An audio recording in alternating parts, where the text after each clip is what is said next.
जी नाज़रीन, इस वक्त हलीमा के बेटे शेर खान साहब के साथ हम मौजूद हैं।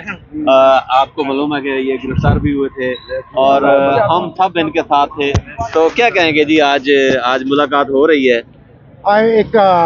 मेरी खाला को, उज़मा खाला को, उनको इजाज़त मिली है मिलने के लिए, लेकिन बाकियों को इजाज़त नहीं मिली। वो तो पहले भी नहीं मिलती। हाँ। तो बस तो उनका यही है कि मिलनी चाहिए इजाज़त। क्यों बंद करते हैं ये इजाज़त? नहीं, उनको डर लगता है मैसेज कोई सख्त आया था, तो डर लगता है कि मैसेज ना सख्त है।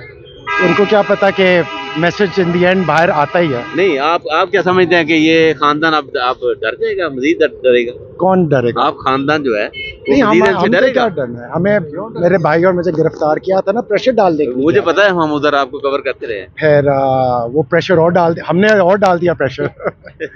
तो हमारी तो हमारा तो 15 दिन छोटा सा टाइम था। हम तो फैमिली हैं। हम ऑब्वियसली हम इन चीज़ों को हम एज ए फैमिली हम तो मुश्किल के थ्रू साथ अनसाब के खड़े होते हैं।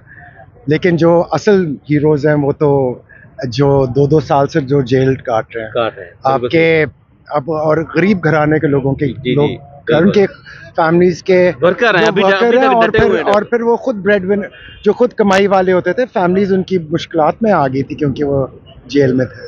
तो लेकिन वो खड़े हैं। आपके हीरोज़ हैं, वो आइडियोलॉजी के लिए खड़े हुए हैं। जो जिस चीज़ के लिए खान साहब खड़े हुए हैं, उनके नज़रिए के लिए वो जेल की काट रहे हैं। तो हीरोज़ तो वो हैं, चेंज तो वो ही है। आपके ख्याल में ये तब्दीली है कौम के अंदर? सारी बात है, आपका तब्दीली तो आपकी 8 फरवरी में आ गई थी ना जी। लोग देखें, उन्होंने जो मर्जी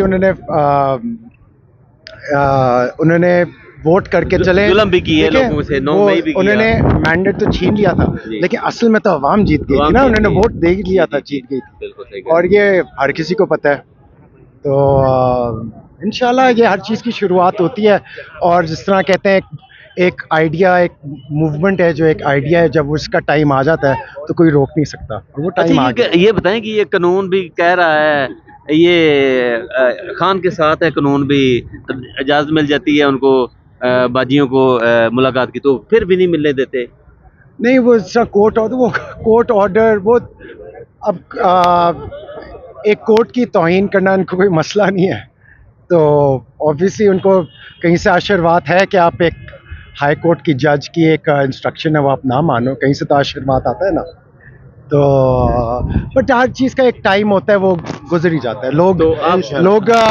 लोग खुद ही खड़े होने लग जाते हैं। यही है, जब लोग खुद खड़े होने लग जाएंगे, जो इदारे खड़े होने लग जाएंगे ठीक चीज़ के लिए और हक और सच के लिए, तो फिर वो चीज़ें तब्दील हो जाती है। जी, बहुत बहुत शुक्रिया। अस्सलाम वालेकुम सर।